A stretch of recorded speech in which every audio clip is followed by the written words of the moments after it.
De organisatie van het Venrayse Dicté heeft het roer omgegooid. In plaats van een dicté organiseerde het bestuur een quiz over de Nederlandse taal. Gistermiddag vond de eerste editie van Quizlet plaats in de Rooierie. Met de verandering van een dicté naar quiz wilde de organisatie meer Venrays publiek trekken dat niet alleen voor de winst meedoet. Bij onze edities in het verleden hadden we een groep mensen die wilden vooral dictées maken. En wij boden natuurlijk ook een dicté. Maar dat ging dan wel heel erg diep in op de zuivere spelling en heel veel discussie daarna. Terwijl wij wilden vooral gezelligheid. En wij wilden iets bieden ook voor de regio. En bij dicté kwamen veel mensen, dicté-tijgers heten ze, van verre. En die gingen ook meestal met de prijzen naar huis. En met deze formule hebben we nou een verdubbeling van de deelnemers. En mensen uit de regio en veel meer gezelligheid. De quiz had een totaal andere opzet dan het evenement van voorgaande jaren. Het begrip taal werd tijdens de quiz veel breder genomen dan tijdens de traditionele Venrayse dictés. Voorheen kregen deelnemers dictés in het oren die ze vervolgens met zo min mogelijk fouten moesten opschrijven. En nu hebben we vooral veel audiofragmenten, videofragmenten. De mensen uit Venray die iets hebben ingesproken, de burgemeester en Willy Voeste van Studio Spinazie, Vette Perry, Loek de Veen, anderen. Dus de vraagstelling is vooral interactief, dus, het is gezellig, leuk en het moet iedereen ook iets bieden, want er zitten mensen binnen van 18 tot 68, dus veel variëteit. Met in totaal zo'n 50 deelnemers was het gezellig druk in de Rooierie. Team de Losers stond tijdens de quiz aan kop. Het is altijd even afwachten, de vragen lopen zoveel uit elkaar, je moet een beetje geluk hebben. Ja, want wat voor vragen krijgen jullie zoal? Vragen over straattaal, vragen over spelling, over spreekwoorden die we hieruit moeten halen. Dus het loopt heel erg uiteen. En uiteindelijk bleek dat de naam van de Losers nogal paradoxaal gekozen was. Zij waren namelijk de winnaars van de allereerste versie van Quizlet. Basisschool De Keg staat de komende weken in het teken van Suriname. Met de hele school wordt geld en spullen ingezameld voor de stichting OKS. De stichting OKS, dat staat voor Stichting Onderwijs en Kind in Suriname, is een organisatie die ervoor zorgt dat scholen in Suriname in een goede staat verkeren en dat er voldoende materialen en voorzieningen zijn. Met het schoolproject gericht op deze stichting wil Basisschool De Keg de kinderen bewust maken van de verschillen in de wereld als het gaat om onderwijs.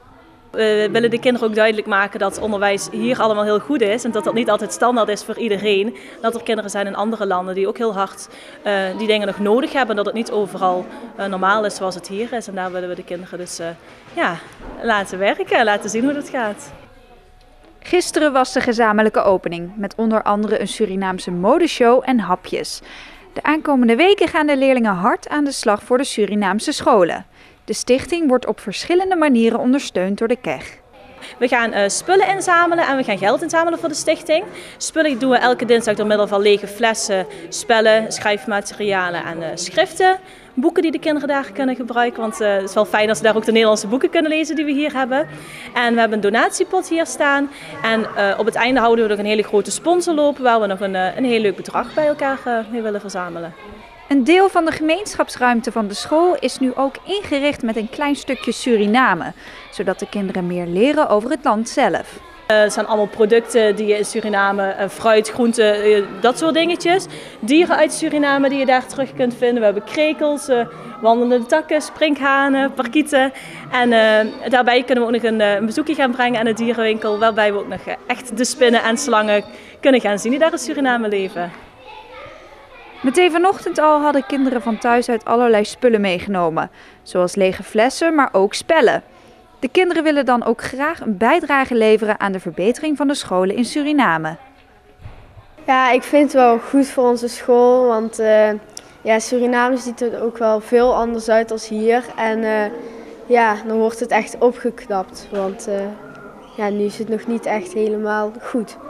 Nou, ik vind het wel leuk en ik vind het wel leuk om vooral ook in de ontwikkelingslanden te helpen, dat we voor hun er zijn.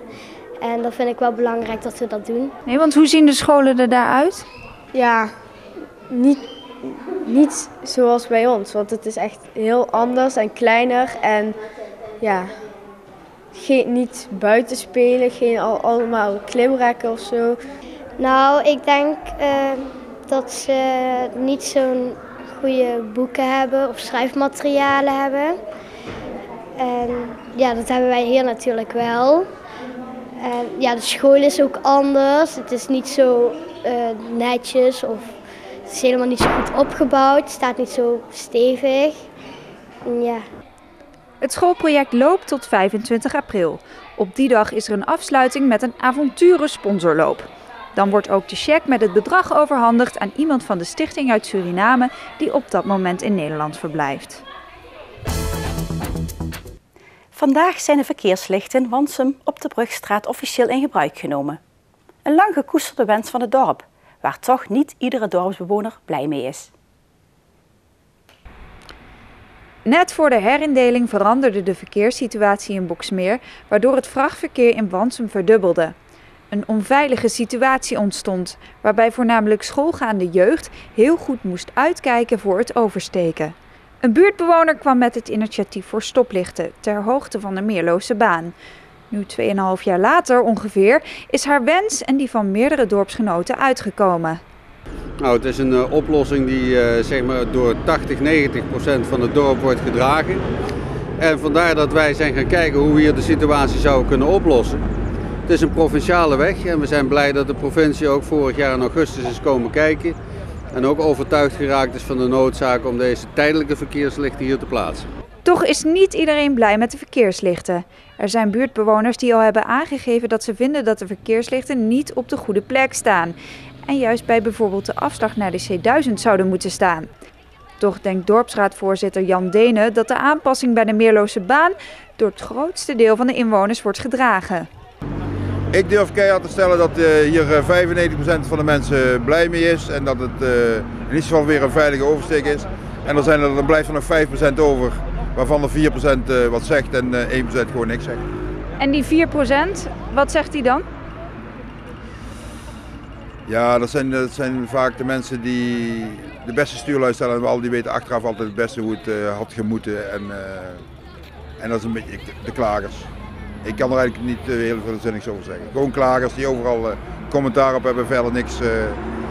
Zelf ook niks, geen initiatief nemen om mogelijk iets te doen. De verkeerslichten zijn overigens een tijdelijke oplossing. Op dit moment wordt hard gewerkt aan de gebiedsontwikkeling van de haven in Wansum. En met de nieuwe weg die dan ook wordt aangelegd, de zogenaamde rondweg, verandert ook de verkeerssituatie. En als die rondweg er ligt, dan zijn al die verkeersbewegingen, ja, dat wordt er een heel stuk minder. Het zijn er nu 13.500 en dat gaat dan fors omlaag. Hè? Want al het industrieverkeer en het doorgaand verkeer wat nu over deze Via Venray rijdt, dat gaat straks via die rondweg, de verlegde Via Venray zeg maar, gaat dat zich afwikkelen. De kinderen van de basisschool in Wansum die deze oversteek iedere dag moeten maken zijn in ieder geval blij. Zij kunnen nu veilig de weg oversteken. Dansgroep De Hakkenspits heeft deze week besloten definitief te stoppen. Ze zijn per direct gestopt en treden niet meer op. Reden is dat er de afgelopen jaren geen verjonging heeft plaatsgevonden en daardoor zijn er te weinig leden. En van de 5 dansparen die we nog hadden, gingen er 2 paren stoppen en er bleven nog 3 dansparen over. En dat is te weinig om kwaliteit te blijven leveren. Dus hebben we met z'n allen het besluit genomen om te stoppen. De Hakkenspits werd in 1983 opgericht. Vorig jaar nog vierde zij het 30-jarig jubileum. Op het hoogtepunt had de folkloristische dansgroep zo'n 10 dansparen. De leden waren uiteindelijk unaniem, maar vinden het natuurlijk ook erg zonde dat de groep stopt. Zo ook muzikante Annie Derks. Ik ben er ook vanaf het begin bij, 31 jaar, dus dat is een heel stuk van je leven. Wat ga je het meest missen? De gezelligheid, maar ook het spelen op mijn fluit en ja, gewoon, je houdt van folklore. En dat ga je gewoon missen. Folklore word je er blij van. Het kost niet heel veel moeite, je hoeft geen concerten te geven, zou ik maar zeggen. Dus het is eigenlijk, ja, een beetje, het gaat allemaal een beetje soepeler. Kan eens een keertje een nootje fout, dat maakt er niet zoveel uit. Dat is live, zeiden wij dan, hè. Dus dat zou ik wel heel erg missen. Na 31 jaar valt het doek dus voor de Hakkenspits. Tijd om terug te kijken en na te denken over de mooie periodes en de hoogtepunten. Ik vond zelf het optreden in Praag helemaal geweldig. Ik vond het optreden in Oppenau echt een inhalen van duizenden toeschouwers. Bij de folkloristische optocht en de dansen. Helemaal geweldig, super. De groep heeft nog veel kleding en sieraden. Omdat zij niet willen dat dit verloren gaat, benaderen ze onder andere museums om hun inboedel te schenken.